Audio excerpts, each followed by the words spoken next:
Hello, everyone. I'm Jean-Claude at BeyondMystic, and welcome to this deep woo-woo episode here on Sunday. The title is World of Enchantment with Catherine Edwards. Of course, you can find her work at Catherine Edwards here on YouTube and also on her website at CatherineEdwardsAcademy.com. Let's give her a big warm welcome back to the show, Catherine. Welcome back. Hello. God, what a week it's been, hasn't it, already? It's been a hell of a week, Catherine, and I think it's going to be an even bigger week coming up next week. Oh my God. So thank you for joining me here on my website. I said welcome back, but actually it's your first time here on my show. I've been on your show a couple of times. So thank you for accepting this invitation. And thank you to the audience for joining us here today on this live interactive show. We'll be taking your questions and comments as we go. And just as a quick note, also, we are now, Catherine and I were just testing this before the show. We are simulcasting also now on Catherine's YouTube channel. So if you're watching this there for the first time, do please come and check me out here at Beyond Mystic 3, our third backup channel here on YouTube, and hit that subscribe button. And of course, if you're watching here and you don't know who Catherine is yet, please do go and subscribe here to Catherine Edwards' YouTube channel. Lots of amazing content and absolutely more to come there as well. Okay, so hello everyone.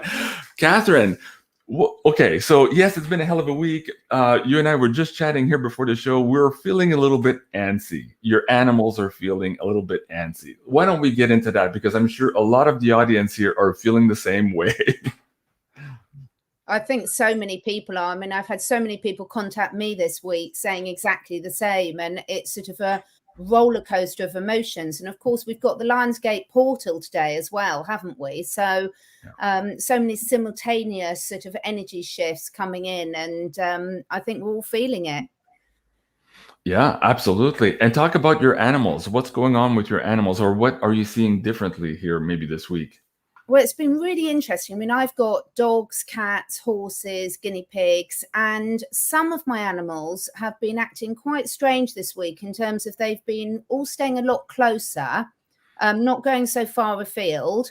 And one of my cats has been very kindly keeping awake all night, every night. She's been sort of needing quite a lot of attention at night. And when she sort of comes and lies directly on my chest, I always know something's coming because she's not the most affectionate ones of all our cats. So the fact that she's been doing this sort of every night for the last 5 or 6 nights is actually quite unusual. And I'd say what I've really noticed about most of the animals, but in particular the cats, is they've all been staying a lot closer and they've all been congregating, so not wanting to go so far afield, which is definitely a change. And they're such a good indicator, aren't they? I mean, what about your dog? Has your dog been doing anything this week? Oh, absolutely. She is basically walking in my shoes. Everywhere I go, it's like right there in my heels. I'm like, okay, Gemma, give me some room. I'm working out.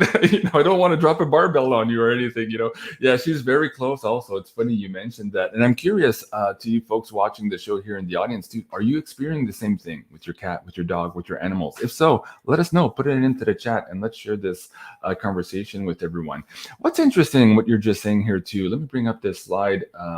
This is a show I produced yesterday with Cliff High. The name of the episode is, I won't read the red part because it might get us into trouble here with some of the algos, but it's Beyond Alta and then the red part. And so, folks, if you're not familiar with Cliff High, I think Catherine and I touched upon this on the last show, but he does predictive linguistics and he's been at this for 20-some years now. He's got this model where he basically scrapes the internet for all of our emotional language and basically can make forecasts from that. And what he's saying also is this, and this last week here and moving into next week, we're hitting this huge emotional tension period. So we're all feeling it, whether that's coming from what maybe people in the field are calling the dread machine or that fear machine that's being pumped out by mainstream news, or whether it's also coming from space with these weird energies we've seen in the last couple of days too, the Schumann resonance go off the chart. So we're all feeling that jitteriness, like something's about to happen. And so for most of us who are tuned into that, we feel that. But what he was saying in that episode is that unfortunately, some of the people who have been inoculated don't feel that as much right now. They seem to have been disconnected from those senses. And perhaps that was one of the goals. There was many goals to this inoculation without getting into that here. So I'm curious, what do you think about that, Catherine? There was this famous quote, and I forget who, Rudolf Steiner, who said, eventually man will inoculate himself against his own soul. Is that where we're going with all of this thing? Where do you think we're at? Let's paint a picture for the audience.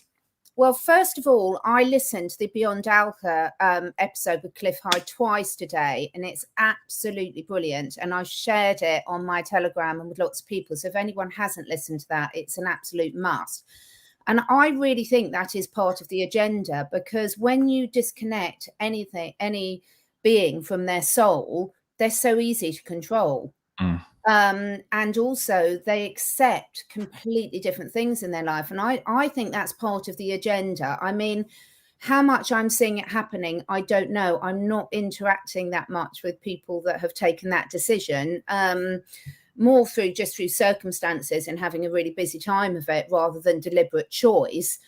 But what I am finding is the divide is huge, and I am wondering how much that is reality. Lots of my friends have been saying that they have been noticing that, but it's really hard, isn't it? Because once you've put that thought in people's minds, are you looking for something that's not really there or not? So I've been trying to look at people that have taken that decision with a very open mind and just take everything at face value. Right. But we're on such different wavelengths anyway. And I don't think I've never experienced anything in my life before where people's consciousnesses have been so divided. Yeah. And it's actually quite difficult to, however much you want to, keep friends with people, keep family on board, there's not a lot to talk about when you've got such major things happening in the world, and one lot of you on that side of the fence and one on that side of the fence. It's really, right. Unless you're going to go into trivia, what do you talk about? But there's so much happening with the push now for this. Surely to goodness, people are going to start questioning that. We're seeing that more and more. And of course, I can show a lot of slides. And just yesterday, I think Janine posted on her Twitter as well. There was this huge protest in Paris. Yeah. So we could just see that across the world right now. So people are waking up. And of course, as you just alluded to that in that show yesterday, we did talk about some of the good guys behind the scene. Yeah. And of course, you, Janine, a lot of speakers have been talking about that. And for the longest time, people kind of looked at us and said, oh, you guys are just like pie in the sky. You're just selling opium. And here what we're saying is, no, actually, there is some good guys in the back running around, not just here terrestrially, but also maybe from off-world. So that's a whole other conversation right there. But the point being is that what he's seeing in his predictive linguistics is that these good guys, whoever you want to, or however you want to address them, are at some point here in the very near future going to make themselves known. So we are now going to be faced with, okay, not only is there a war going on, this is a spiritual war, but there are good guys who are working on our behalf, but they were doing so surreptitiously, maybe behind cloak and daggers type of methods, because they needed to be doing it that way until maybe now. So we're at that tipping point now where these good guys also need to recruit the rest of us here, the patriots who, believe in law and order, who believe in free speech, who believe in our personal choices when it comes to the health and safety of ourselves and our children, all of these things. And so now we're at that point. So it'll be very fascinating to see here in the next couple of days how that good guy scenario plays out, or how they come about to being. And what Cliff was saying is, like, there's two possibilities. One, they could just come on and say, hey, we've been here for a number of years fighting this, and we're at this stage here now, and we need your help. And here now we have a coordinated effort against these, whatever you want to call them, the enemy class. We'll just say that here for this show.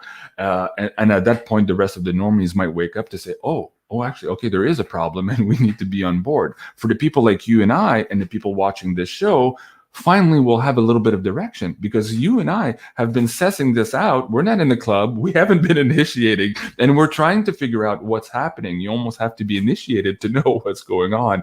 And so it's been very difficult for us to be in unison, to work together, even though that is our goal. We're all trying to help humanity.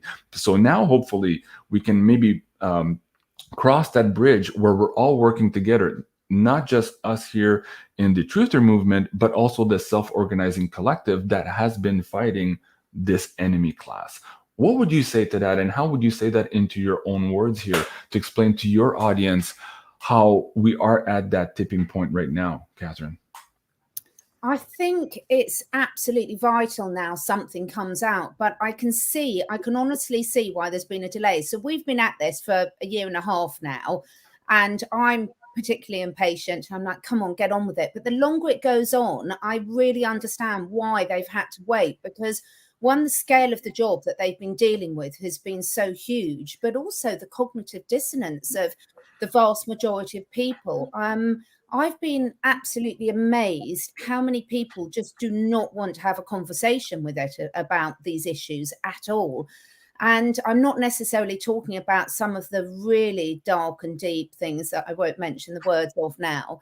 But people, I think there's this saying about, if you bury your head in the sand, then you can hope that everything's just going to pass you by. And I've seen that as such a survival strategy, really, for so many people. If they don't enter into the conversation, they haven't got to deal with what might be happening. And I think the fact that they won't enter into the conversation shows that deep down at some sort of level, they really do know something's up, but it's too much for them to cope with. Right. But I think that now's the time where we really have got to have some direction from above. But the one thing that really gives me hope is, if you take this situation in America, the vast majority of people that we think have voted for you know who, that means that when something comes out, if we're just talking about America at the moment, there should actually be a huge percentage of the population that would be on board. And that's what's been confusing me a bit about the delay and the timelines, is we all know what really happened in that important vote. And yet why then are they so nervous about making this announcement? Because really, if you know you've got that many people that voted that way, surely to goodness, you should be quite confident that there's a lot of support there, even if you're not seeing it publicly. It's a strange one, isn't it? It's very strange, but I'll offer maybe two reasons, and I'm not sure which one I would weigh heavier. One is, even though maybe a majority of the population would be on board, there's still a percentage of that population who could very well go absolutely ballistic if this news was not delivered to them in a timely fashion, in a way for them to come to their senses and realize the full extent of the reality and all that. And I think that that percentage, even though it could be small, it could still be very detrimental to the rest of the population if, for example, they decided to go and use violence. And of course, here on the show, we don't condemn any use of violence whatsoever. So that is one concern. A second concern attached to that concern is, if those people do go and react violently, that will also play in the hands of the enemy class, because the enemy class could then say, oh, look, we need more police on the street, we need more UN soldiers, we need more this, we need more controls, we need more this, and therefore we would be playing in their hands. So there's that. I agree with you. And then I think it comes to a point of capturing in some way the mainstream media. If that doesn't happen, even though maybe a large percent of us knows, we don't really know yet, because we are still being mind controlled by our mainstream media. And still there's a lot of people out there saying and believing that if they didn't see it on CNN on 6 o'clock, it's not because Jean-Claude or Catherine are saying it. If it's not on CNN on 6 o'clock, it's not true, Jean-Claude, right? So at some point, there has to be a flipping there of the narrative. And that will only happen once the mainstream media is either recaptured or directed or forced to say the truth. I'm not sure how to explain it. So I see those scenarios. And again, I'm with you on that too. I'm frustrated. I've been doing these shows for a year. Like, come on with it already. You guys have known this since the beginning. But then again, there is that fear of this going into a kinetic war and maybe more lives being lost or more blood being shed. And of course, we don't want that. So yes, there's been delays. And on that point too, my conversation with Cliff, we talked about some of these goalposts, and people keep telling us, "Oh, you keep moving the goalposts. It was in January, then it was in the 1st of April, 107 said, and now here we are, we're in August, and you're still moving the goalposts to September." What it is, and what Cliff was saying is like, yeah, but everybody who was talking about those goalposts were nobodies, in the sense that they were not official. They're not the self-organizing collective of the good guys running the show behind the show. They could not tell you, even if they wanted to tell you, when that goalpost would be, when that famous return would happen, because this is an active undercover war, and every time the enemy does something, we have to react, and then they react to what we reacted, and then it keeps moving everything. And of course, we're on top of that. This is a woo-woo show. We're in competing timelines, so to make matters even more complicated. Right. What are your thoughts on all of that? Yeah, I mean, the competing timelines is a really interesting one, because I am very much a believer that the power of consciousness can shift which timeline we're in, and also how quickly these things happen. I mean, I've seen it happen on numerous occasions in my own life, but it's such an interesting one. I think the tipping point is such an important way of describing it, because like everything, there becomes this point where if you delay it too long, you can't rush in to doing things too quickly, because we've seen by what's happened, you know, we think it's difficult to choose our words, but we think that a lot of what's happened over the last year was rushed out on the dark side and their hand was forced, and that's why they're making so many mistakes. But equally, I think your description with Cliff yesterday was really, really good about why, I'm just going to call him the Orange Man, might have made certain decisions and been pushing certain things. And you can only let that go so far without having devastating consequences, unless they've got something surprising in the background that's going to relieve some of that pressure. And I would hope and believe that they have, because you know, you've got the issue of the placebo and the nocebo effect. And if you suddenly come out and tell people what's really been happening, you really are going to have mass panic. Yeah. So it's such a delicate balance. And we've also got to remember that this has been planned for so many years. You know, we've seen the result of it over the last year and a half. But of course, this is decades and decades of, in fact, over a century, as I understand it, in the planning. And it has been that tick for tack in terms of, you react like this, I will react like that.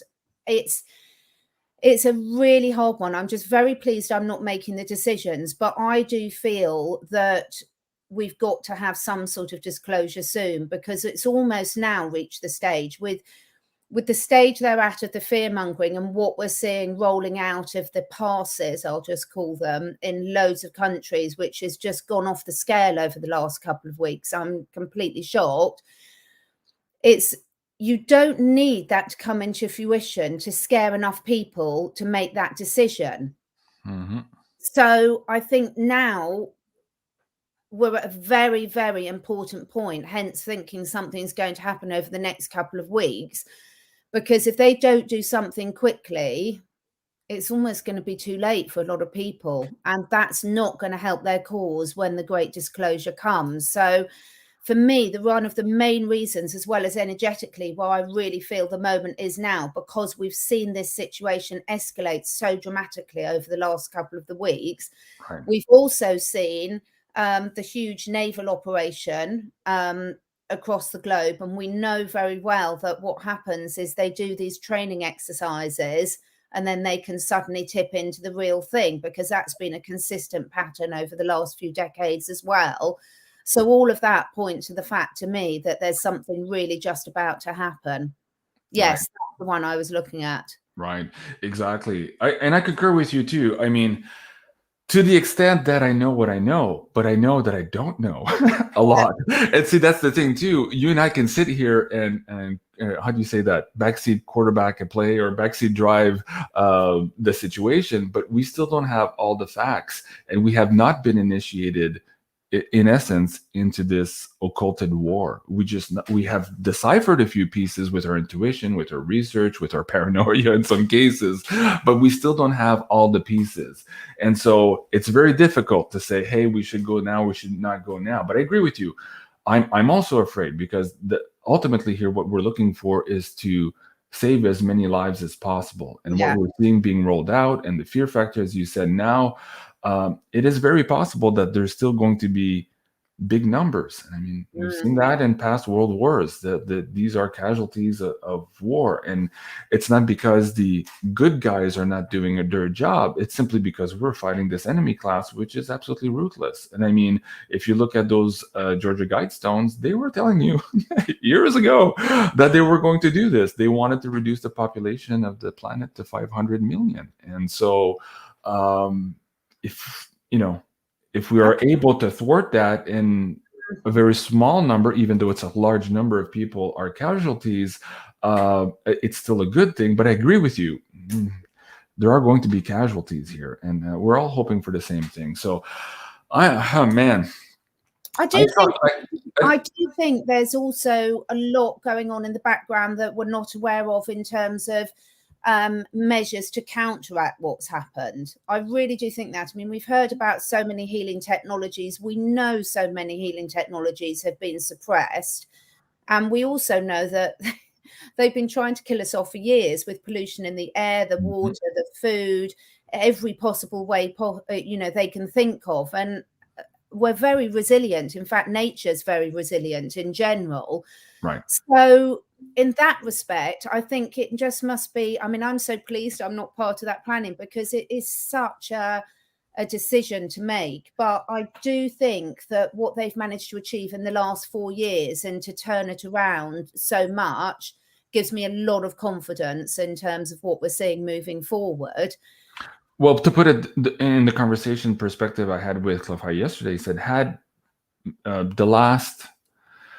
okay, I'm just trying to watch my words here. So we're on a different timeline now because a character messed up the plans 4 years ago or 5 years ago now, right? So let's just say it that way. Had that not happened, the plan at that point would have been already to be in a kinetic war, maybe some nukes going off in the country in a couple of places, and displacement of population, much more casualties, and already a balkanized version of the United States with all of these UN troops running the show. So we've avoided that already. So in a sense, okay, but for people who don't know this and who are not yet initiated to that, they're not looking at that as a positive. All they're looking at is the people who are perhaps being casualties of war now from the accidents of, what's going on now. And they're saying, oh my God, that's horrible. And to them, I would say, yes, I agree, if you are only looking in that perspective. But if you're seeing the bigger picture and what's already been averted and what might be still averted here moving forward by the moves of this occulted good guy contingency, that self-organizing collective. So I'm looking forward to seeing that come out in the open too, because I mean, as a fighter of the truth, like you, like me, like many others here, we've had it pretty rough. You've had your YouTube channel, I've had mine, the channel deleted, I have had my Patreon deleted, all of this because we're trying to share the truth. And at every time, this is what's funny, I remember one of my first strikes was on the Hunter Biden laptop thing, and of course that was conspiracy theory. I got a strike for that. I'm like, okay, well, now the FBI admitted they had it, so it's no longer conspiracy, but they hadn't removed my strike or compensated me for the loss of revenue. And on that note, hey, somebody sent you a super sticker. I don't see those anymore because I'm still demonetized here on YouTube, but whoever that was earlier, I had it on the screen. Thank you so much. And yes, you can still tip through this episode to Catherine. It goes to her channel directly. So thank you for those super chats. If you're watching on Catherine's show, on mine, of course, you don't have access to that. Google doesn't like me at that, YouTube doesn't like me at that level anymore. So what was I saying? Going back to Yeah, we've been put through the rigmarole here, and having the idea of being able to coalesce with a bigger force, and that being out in the open will be so refreshing for a lot of us here, because we felt that we were alone fighting this fight on the front yard, and we're like, where are all the people with the actual money and the guns and the bullets and the planes? Like, it's just little old Catherine and me here on the front lines. Where's everybody else, right? So hopefully that comes to pass, and I'm encouraged that we're getting close to that moment. What do you feel on that? I really do think we are. And I think, that there had to be something that happened to change behavior. Because if you look at what we've been doing as a human race, the sad reality is we have become very selfish and self-absorbed. And, I've worked with animals. I've been working for animals for years. And when you see the sort of cognitive dissonance of the way that most people treat animals, most people have got no idea where their food comes from. Anyone who's even got pet animals or animals in their care, even if it's livestock, we're responsible for making every decision for them. And how seriously do most of us take that responsibility? And over the last year, we've seen all our liberties being taken away from us, and people that we don't trust making decisions for us.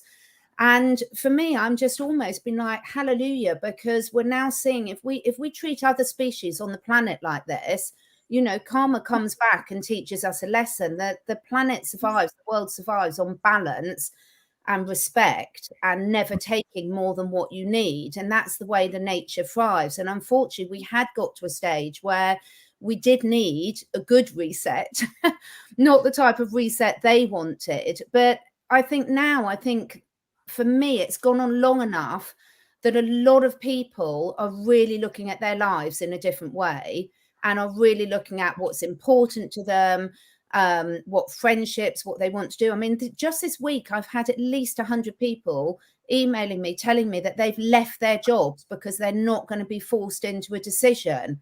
And that is amazing. Absolutely. And this is people from all walks of life.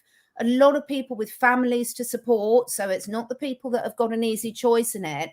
And I'm absolutely blown away by how much a lot of people are doing on that day-to-day level, and they are saying no. So I think the trouble is human nature. We know that most people don't change their lifestyle until they get seriously ill or something tragic happens to them. Unfortunately, it's a reality.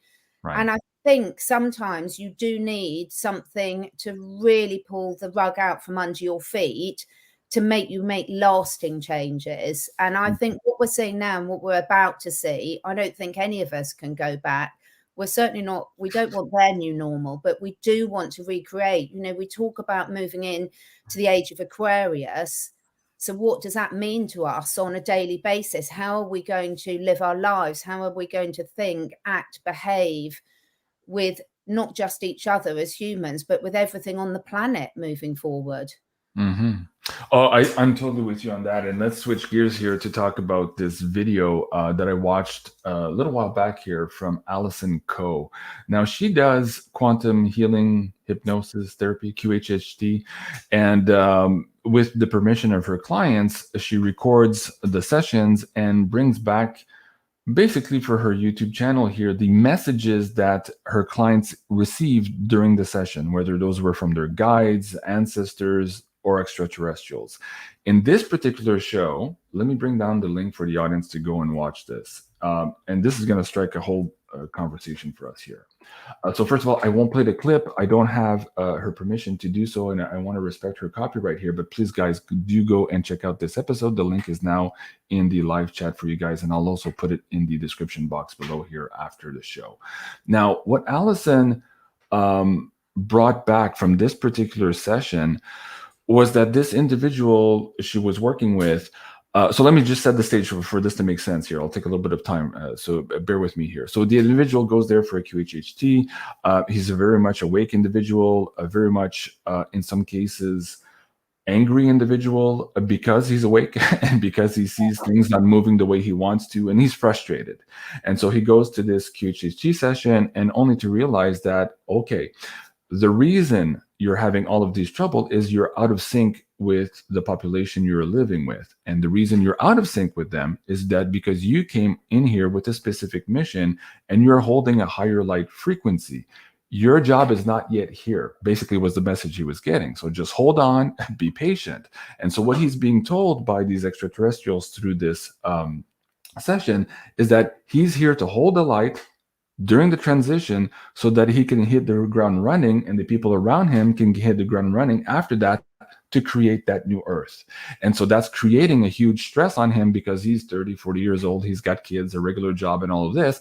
And he's been waiting all his life to become active for like a lot of us. And when I listen to that, I'm like, oh my God, she's talking to a lot of us right now. We're in that exact situation where we're just frustrated. In some cases, we can't handle it. We lose our tops. We're like, this planet doesn't make any sense. And yet we see a bunch of zombies everywhere saying, oh yeah, okay.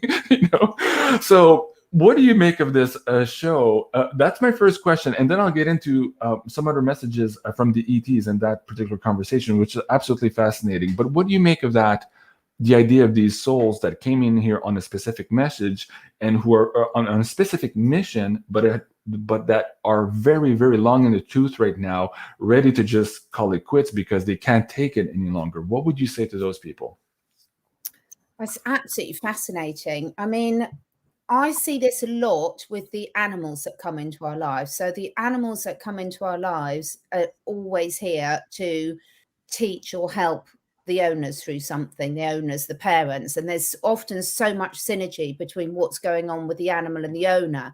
And what you've just described there is quite incredible because it's one of the things that we do a lot of the humans is we're always planning ahead.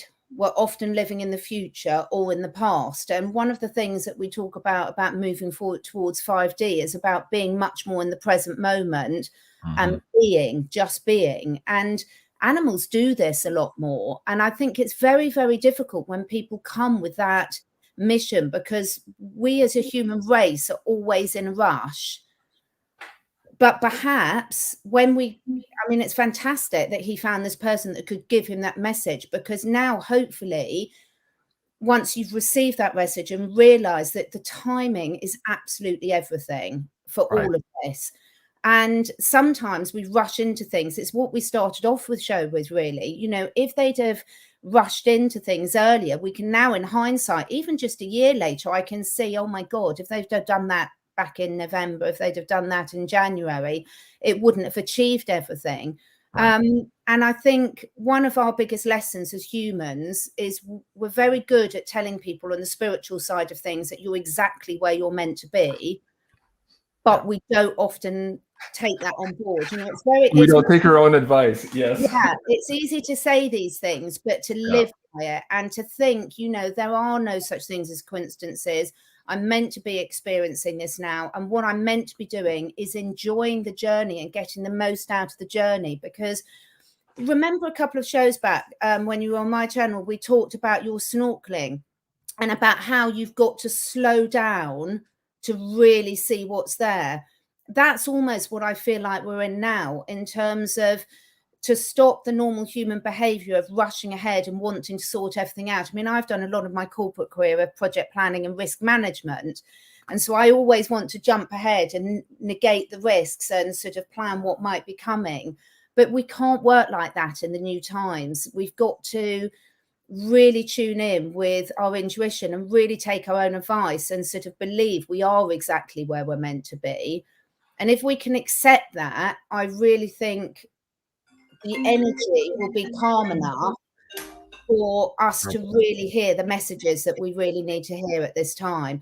Because you spoke about a very interesting thing, which I loved with Cliff, about the observational dilemma. And I think that ties into what you've just said. I think that actually there's so much advice coming from everyone from so many different sides that if you're rushing through life and constantly trying to achieve your purpose or whatever it might be, you're going to miss all the messages that you needed to fulfill that destiny. Right. Absolutely. Okay. So I apologize. I'm not sure how that phone rang on my computer, but at any rate, I thought it was off. So I apologize for that. And hopefully the person doesn't call again because I don't know how to shut it off. Okay. Invasion. Right. Okay, maybe to make me lose my point, but I won't lose my train of thought here. So first, here's a picture. This is me taking a picture of somebody else taking a picture of me on this amazing shipwreck dive a couple years ago. And yes, you're absolutely right. We need to slow down and pay attention. I use macro lens photography underwater to capture in a 10 square foot area hours and hours of footage and thousands of species. It's all there. Whereas most divers, when they're so excited, they're like rushing towards the course. I'm like, whoa, just slow down. You missed everything. And I could show you a gazillion more pictures here, but the point is to be in the now. And so let me bring up this book here, The Power of Now from Eckhart Tolle. If you haven't read this, go read this book, folks. And if you read it, maybe read it again, because we often, when you read it, it's so like, oh yeah, it's so simple, and use those frequencies to stay in that moment. But then life intrudes, drama intrudes, and work intrudes, and then you kind of forget. So if you read this already, maybe go back and read it, because right now it's very important. Okay, let's go back to Alice and Co. So one of the messages from the ET, and Catherine, you're absolutely prescient on this, was that he needed to be, so the ETs here were talking to Allison to say to her client, he needs to be in the moment. He needs to find joy right now with his kids, with his wife. That's what he's supposed to do right now, to hold that light. That's it. That's it. The rest will come once we go over this event. Those were the words that she was using and that the ETs were using, the event. Now, we've heard many people in this realm talk about the event, when it's going to be, what it's going to look like. And at this point, nobody really knows, but we know something is up, right? We're all feeling it right now. And so let's get to the second part of that reading. She talked about, or the ETs talked about, at the very near future here, a release of information that would let us know that indeed we're not alone. Now, as you know, you and I have talked about this 180-day countdown to disclosure that was submitted by the Pentagon last December. It came out to June. The report was blah, blah, blah. As all the crypto remote viewers told me, there's like, yeah, there won't be anything in it. And really, there wasn't. But apparently now we're on that cusp, maybe for August, early September, for really seeing something at that level. And it's funny, she mentioned that in that reading, getting the message from the ETs. And Cliff is also getting that same message. We talked about this yesterday. He didn't say necessarily it would come from the ETs, but he talked about how some of the tactics here from the good guys, so here on planet, maybe some rogue generals would use some of this information to maybe help on the health situation, as you just described, or to reboot our society with these new technologies that would really unshackle us from this debt slavery system that we're in. So we're getting that messages from both sides. So let's go back to Allison here. What she said also was that at this event, the energies would be so strong. So one, we would hear about the ETs, and that we would know when that happens that we're very, very close to the event. And then once that knowledge would come up, we would be facing huge energies hitting the planet, and a lot of people would have trouble with the energy. So let me bring back up here the Schumann resonance. We've been talking about this and tracking this for a while. This is nothing compared to what I understand she is being talking about here. So if that is the case, those ETs said that they would have ships here to take some of the people off the planet for who their body cannot adjust to this frequency yet. And then people like her client would be here to start rebuilding, reacclimatizing, holding that frequency, holding that light towards that new earth we want to create. And then those people would return here. That's a fascinating story, but I've heard things like that before from other clients as well. So what's your take on the event, the knowledge of there being extraterrestrials, us not being alone here in the very near future, and then this idea of maybe having some intervention where people would be moved out of harm's way, at least maybe temporarily, and then return to Earth? That's a big combo. Maybe a whole other show. Well, I mean, first and foremost, I've never personally, to my knowledge, seen an extraterrestrial. However, I think it's incredible that people could think that they don't exist and they're not around us. So I'm sure they're around us, and I'm sure we are seeing a lot of them on a day-to-day basis, and perhaps that we're not aware of it. Obviously, there's some that are you know, sort of, let's use the word good, the label good for them, and some that are not so good. And we know that some of the decisions that have been made from some of the people on the dark side that we don't approve of are probably very influenced by that direction as well. I think it's really time. I think it's really important, because if this does come and it's done by the right way, then it will introduce a lot of these technologies that are going to deal with some of the problems that we've spoken about. So, I mean, I love Joe Dispenza, and I've seen numerous examples of people healing themselves, numerous examples of people. I've seen numerous examples of normal people healing other people and healing animals, etc. And we know the power of mind over matter. So if we can have something that's introduced that makes a lot of people believe that they will be cured, they will be healed, it doesn't really matter where that comes from. And I think it's going to have to be a quantum change. It can't be just a slight improvement on what we've seen, because that's just not going to wash it for people. Right. But I do think the shock is going to be huge. And I love the idea that some people are taken off planet and to keep them safe and then come back again, because that would just be a beautiful thing. And I wonder whether it's just going to be people, or whether the animal life will just accept it. I think probably the animals would adapt faster than us. In my last show with Solreda, she talked about, you know, how animals shake it off when they're stressed, right? Humans don't do that. We don't have that innate pattern or tactic, I guess, to deal with stress. We have to think about it. Oh, shoot, I have to go meditate, right? So it's not as automatic as it is for animals. And of course, animals are much, much more closer to the planet than we are. We've forgotten our link to the planet compared to most animals. So that's one thing. Now, to your point, though, Teresa is saying on the chat here, is that removal what they call the rapture? Well, potentially. I'm not sure. Again, we've been told so many lies at every level that it's really hard to discern. But that said, like Catherine, I like the idea of having an escape valve for people who right now couldn't handle the energy. And I say an escape valve because I think that's the way Alison Coe and the session went. It wasn't a full-time thing. And, you know, a lot of people in this space have been talking about this separation between 3D and 5D. And then some people would move to 5D. And then what happens to everybody in 3D? What, they all die? We all miss them? Or what happens? And I never liked that scenario, because I thought, hey, we're all in this together. We should all be able to graduate. So maybe what the ETs speaking to Alison Coe here were talking about is that, in fact, that an escape valve, a temporarily readjustment for those people, and then they would come back and join us. I think it was Janine who said to everybody, no, everybody's coming along. Don't worry, everybody's coming. I think it was her, or it could have been somebody else. At any rate, that makes sense in that scenario. It does make sense. And I think, you know, everyone's got different coping mechanisms. You've got a biological to physiological level, you've got the flight or flight response, which all animals have, us included. But there's so many degrees within that in terms of people deal with it. And some people just need a bit of space and time and a little bit of thinking space. Some people are very quick at making decisions, and other people just need to retreat off and have a bit of time. And I think that's a wonderful idea. I suppose the only thing it would be nice if they told their loved ones that they have gone away for this spaceship holiday, rather than them thinking something else awful has happened.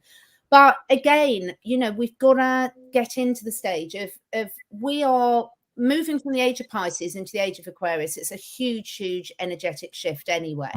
It's a huge spiritual shift. And so if we really believe that's happening, we're going to see things happening in ways that we've never even imagined. And for me, I think that's really, really exciting, because we need it. I can't bear to see another person have to go through traditional cancer treatment, knowing that there's all these other therapies and remedies out there that are being banned and suppressed. It's just absolutely heart-wrenching. It's heart-wrenching to see the healers now, and whether you're calling it a doctor or a holistic healer or whatever you want to call them, there's so much out there at the moment that we can do now that's being completely suppressed, and they're literally throwing people into jail and taking their licenses away just for trying to help people. So I think actually we need some intervention. It's a bit like, you know, you've got a load of children and sometimes you need a teacher to come in and say, right, now come on, reset, calm it down. Right. Anything like that, and I think we need it. I think it would be a real positive. If we ask for it, like collectively, and the reason I say that here too, and somebody said on the screen, yes, and I agree with Megan too. I don't think anybody's going to be left behind. I do believe that some souls have chosen to depart, and that's okay. That's their soul decision to make. So that's a completely different scenario. But in terms of ascension, I'm also on that point. I think we're all in this together, and I agree with both Catherine Humphreys there and Megan Rose on that one. Now, as it pertains to having help, outside help, that brings up a whole tricky question here. Let me bring up this last interview. This, I believe, is circa 2012 or 13, I forget, but it was Dr. Stephen Greer being interviewed by Carrie Cassidy from Project Camelot. And this episode was really, really heated because at that point, Stephen Greer's opinion was that there was no such thing as a bad ET. They were all love and light, trust everybody. And of course, Carrie was going ballistic. How can you even say that responsibly? Come on, as above, so below. It's not because you're in the 4D or 5D that you're enlightened. They might have different agendas. It's complicated. It's never black and white. Come on. So this was a fabulous episode. If you can still see that, go check it out. But it brings us to the point here of discernment again, and what Catherine was just talking about earlier, the observational dilemma. We all need to grow up and use these skills. And up until the point where we are confronted with the reality, not just we think so, we might have seen a craft, I heard somebody else say there might be ETs, but really the knowing that we're not alone, up until that point, none of us have developed the skills to look at what's in front of us, who's in front of us, what type of being is in front of us, and to discern whether they are for our highest interest or not. We just haven't had the skill set developed yet. So we're all going to have to go through boot camp to learn that skill. Now, it's not to say that all the ETs are bad. That's not what I'm saying. But what if Carrie Cassidy and others are saying, hey, hold on a second here. There might be some issues out there, and that's probably why we have Solar Warden, because we had other people, you know, maybe abducting humans and doing mad things to humans. And this was also covered in my interview here with Penny Kelly. Then we need to use discernment there. So when people are saying, hey, the ETs will come and they'll save us all, okay, hold on a second here. Don't be the first one to jump on the ship. You really need to look at what you're and understand what you're looking at here before you make that decision. What's your take on this observational dilemma and the fact that humans, up until the point that we know for sure we're not alone, have not yet been able to master that skill of determining who we're dealing with and whether or not they are for our highest intention? I think as a race and as individuals, we've all gone through life being quite used to people making decisions for us. I mean, anyone who's gone through the schooling system will know that, or being part of a sports club or something like that.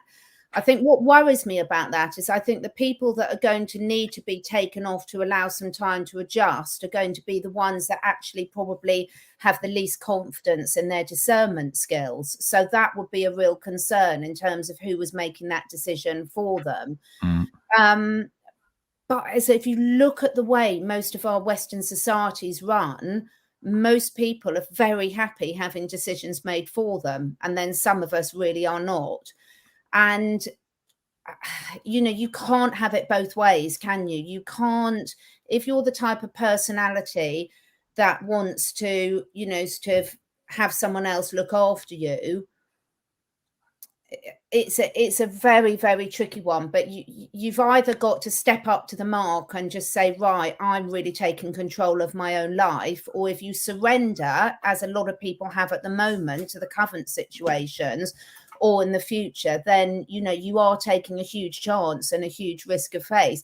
It's not served us very well so far, has it? Let's put it, as a society, as a race.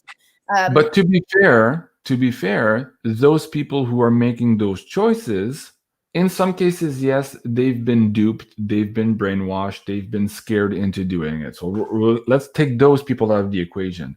But for the others who ultimately deep down made that choice, it is very possible that that was their soul mission to begin with. They were here to experience that 3D, and once that experience is over, they might return to do that or do other things in their soul growth path. And we cannot interfere with whatever it is their soul path was to begin with. So and that's why also the question of ET is becoming very complicated, because some ETs might say, well, okay, do we help just the ones that were brainwashed and got confused? Do we also help the ones who made that choice because that was their soul contract and their soul mission to experience that as a part of a learning experience for their overall infinite lifetime of souls, right? It gets a little bit murky there. And for us humans too, it gets murky because we kind of have to step back and say, wait a second, I can't judge my neighbor. I can't judge my kids. I can't judge my family.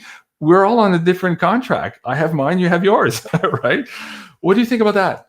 I think, for one, we do judge. As a human race, we do judge. It's part of our personality. And secondly, I don't think we have to worry about any of this, because it's a lot of headspace. It's interesting to discuss it, but at the end of the day, those individual decisions are not going to be down to us. We're only going to be able to make the decision that relates to us. And as you just said, we're not even going to be able to make the decision that relates to our children or our loved ones, right, because they are their own individual soul. So even though it's a fascinating discussion, I don't think it's something we should worry about, because I think it's slipping into the trap again. I think having an awareness that it might be coming, I mean, again, everyone looks at that differently. To me, I think that sounds really exciting. Someone else might find it really scary, because we're looking at it from different perspectives. But where's the trap? I'm trying to track with you here. I thought I was saying that to get out of the trap of being judgmental or being ashamed that you weren't able to help them see the light and all that. When you say, hey, your soul contract is yours, mine is mine, then suddenly you remove out of the trap. Maybe I'm not understanding this well, or it's lost in translation. Explain to me.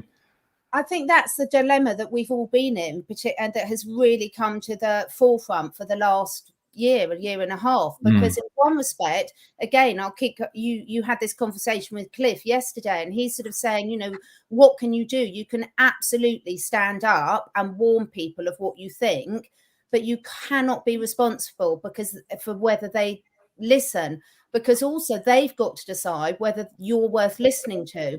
Right. We know that even of the people that are speaking up, there's a lot of different opinions flying around in terms of what people think has happened, what state people are in. I mean, Cliff mentioned some people yesterday that are sort of saying certain things have happened and he doesn't believe. And at the end of the day, we can all listen to all the information, and then we have to decide what resonates with us.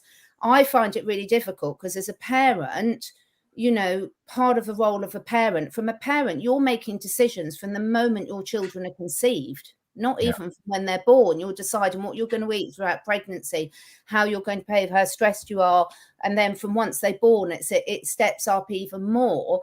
And so everything, every parent in nature, it doesn't matter whether you're a lioness or whether you're a human, you take on a certain responsibility until the stage when they fly the nest, and then you've done your job, and then it's up to them. Right. So we're always going to have that dilemma where how much do we step in and try to influence, and how much do we just let people do their own direction? And I just think it's a fine balance, and it's a constant learning process. The very fact that we're having this discussion today, people can choose to listen to it, or they can not even know it exists. People, when you're ready, I do believe that when you're ready to hear the message, you'll find it. Right. In the meantime, there's plenty of TikTok videos with cute cats, doing cool things. You don't have to watch cats. I'm too old. Right, me too. Libby says, I'm totally excited and optimistic. So am I. I'm looking at all of this. Man, we chose to be here for this crazy tipping point in human history. Whether it's 3 days, 3 months, 3 years, 30 years, 70 years for some of us. I know there's some older people in the show watching this. I'm like, I've been waiting, Jean-Claude. I don't know. But 70 years is nothing. You're an eternal soul. You're just temporarily, very temporarily living in this meat suit here for a very small experience of it. But we're here at this fascinating window and juncture in time for humanity. And I'm with Libby, and I'm with everybody else in the chat. Thank you so much for joining us, being part of this collective, sharing this energy, holding this light, holding the line for everybody else here as we go through these crazy times. Catherine, that hour went by so fast. Oh my God. Every time you're on. What's that? Well, I was going to say, it's just so lovely to have people joining us live. Jean-Claude's actually dragged me kicking and screaming into technology that I'm scared of to try. So thank you so much for that. But having the interaction from the people live, it is such a different energy, and it's so important. And it does make you realize just how many people are really actively creating this new reality. And I find that so exciting. Oh, me too. Once I discovered that I can do these lives and to share this information and bring it brought the show to a whole other level.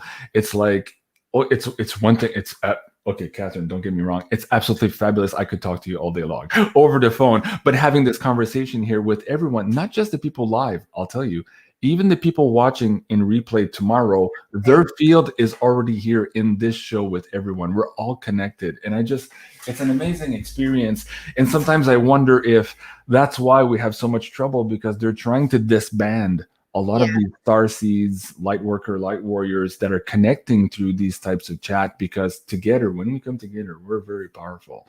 And speaking of being very powerful, I really encourage you guys to hold that frequency, stay out of that fear frequency, stay into that self-knowing, be compassionate for your brothers, sisters, your families, your neighbors. They're going through a hell of a learning curve. You've gone through it maybe in a longer time span. They have to go through it now in a very, very short time. So be compassionate with them.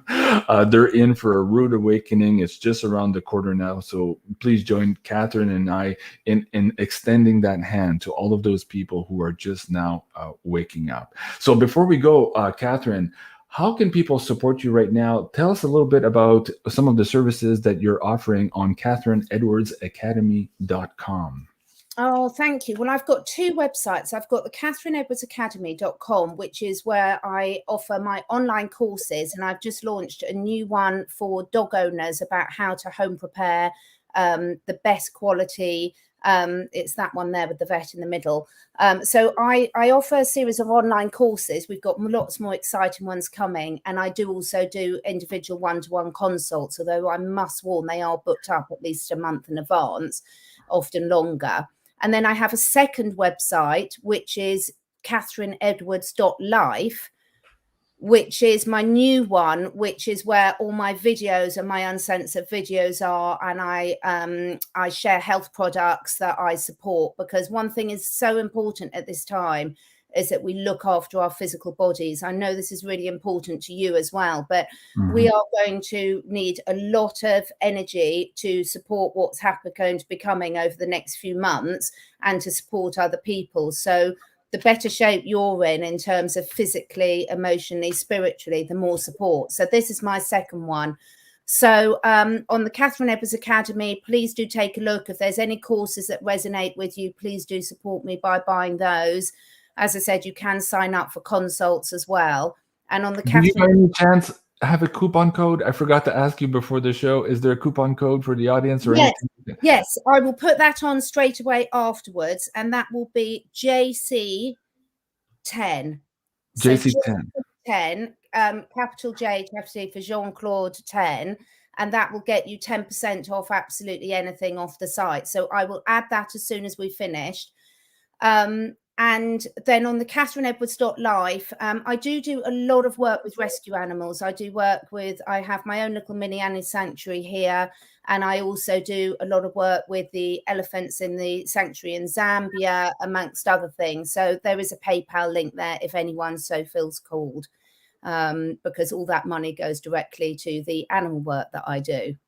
That's absolutely amazing. Thank you. And yes, perhaps for our next show, we can concentrate on this too, because as I was telling you, I also want to create a new YouTube channel that concentrates a lot more on, I think I'm going to call it something like Beyond Fitness, but I want to talk about martial arts, nutrition, and travel. So I'm going to connect all of those things together in some way here too, because I also believe that the body, the vessel right now is very important. And in fact, Cliff High was talking about that in the show yesterday too. And if you listen to Alison Cohen, what those ETs were saying, the body needs addressing right now because there's so many energies coming in. And for you to be able to hold that energy, not only hold it, but to be able to transmute that into this new earth that we're moving into, you need to start taking a little bit better care of your body. So as Cliff was saying, at this point, it might be healthier to have a Humvee as opposed to a 1972 Lada, you know, having trouble creeping up the hill here or slugging through all of this mud that we're in now. But better days are ahead of us. And I agree. A few people in the chat were saying, yes, the best is yet to come. I absolutely agree with that.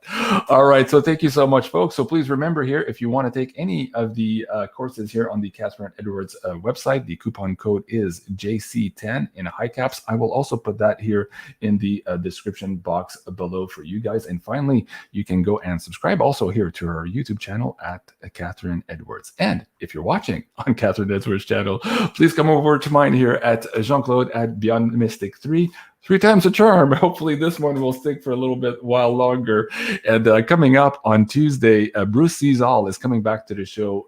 He's taking amazing photography of the moon and low Earth orbit, and the things he's picking up is absolutely crazy. And of course, it ties into everything we're talking about now.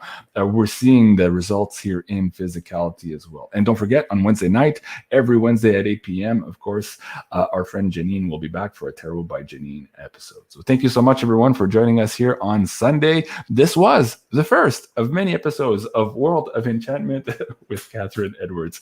Merci beaucoup, Kathy, and merci beaucoup, everyone, and we'll see you soon. Au revoir. Thank you. Bye, everyone.